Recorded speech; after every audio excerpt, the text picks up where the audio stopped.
Salut tout le monde, aujourd'hui on va définir le fait divers qui suit en 3 mots. Steak, cuisson et couteau. Profond, n'est-ce pas? Tu sais, les 3 mots-clés, ça fait un peu thèse, antithèse, synthèse, et tu vas tout de suite comprendre pourquoi. Vous en avez peut-être entendu parler, ça s'est passé le 25 août dernier.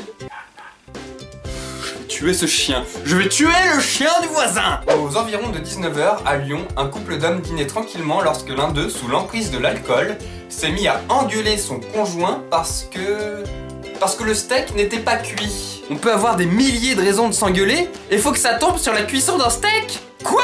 Mais putain, il a parfaitement raison. On ne déconne pas avec la viande. La cuisson d'un steak, c'est sacré. Mais t'aimerais bien que j'arrive comme ça et que je te serve un steak haché congelé?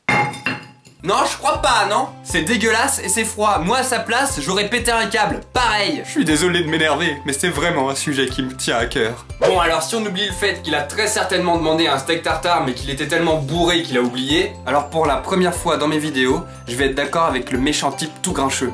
Il s'est ensuite saisi d'un couteau et a poignardé son conjoint en plein cœur.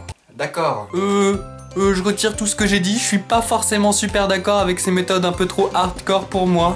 Mais comment tu peux rager à ce point pour de la bouffe? Il le poignarde, je cite, en plein cœur. Genre t'as foiré mon steak, tu vas crever. Tu vas littéralement crever, au sens littéral du terme. Exécuter l'ordre en 66. Tuer le cuisinier.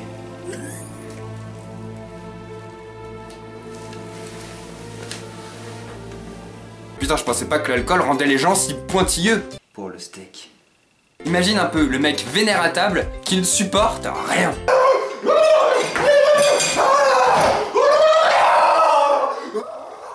Qu'est-ce qu'il a? Je crois qu'il s'est mordu la langue. Comprenant la gravité de son geste, le quadragénaire a appelé les secours.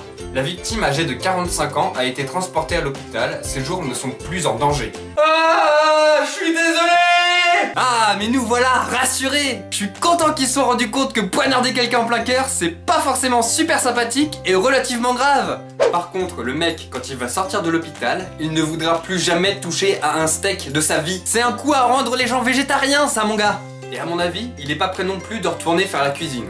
Alors t'as tout perdu. Quant à l'auteur du coup de couteau âgé de 47 ans, il a été interpellé et placé en cellule de dégrisement.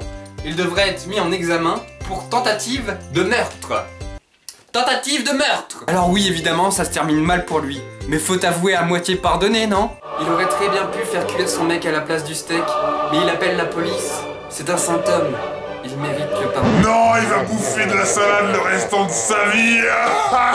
Par contre, sur internet, j'ai lu un commentaire sous cet article et j'aimerais bien que vous m'aidiez à le comprendre. Eh bien, il retiendra la leçon, il ne recommencera plus. Il parle de qui dans le commentaire? Voilà, cette vidéo est déjà terminée. Si elle vous a plu, lâchez-vous sur les pouces verts. Vous pouvez aussi me dire dans les commentaires: oh merci maître de l'humour de m'avoir fait rire. Ou au moins souffler du nez. Lol. Désolé pour cette absence, j'étais en vacances, mais on va repartir maintenant dans un rythme plutôt cool.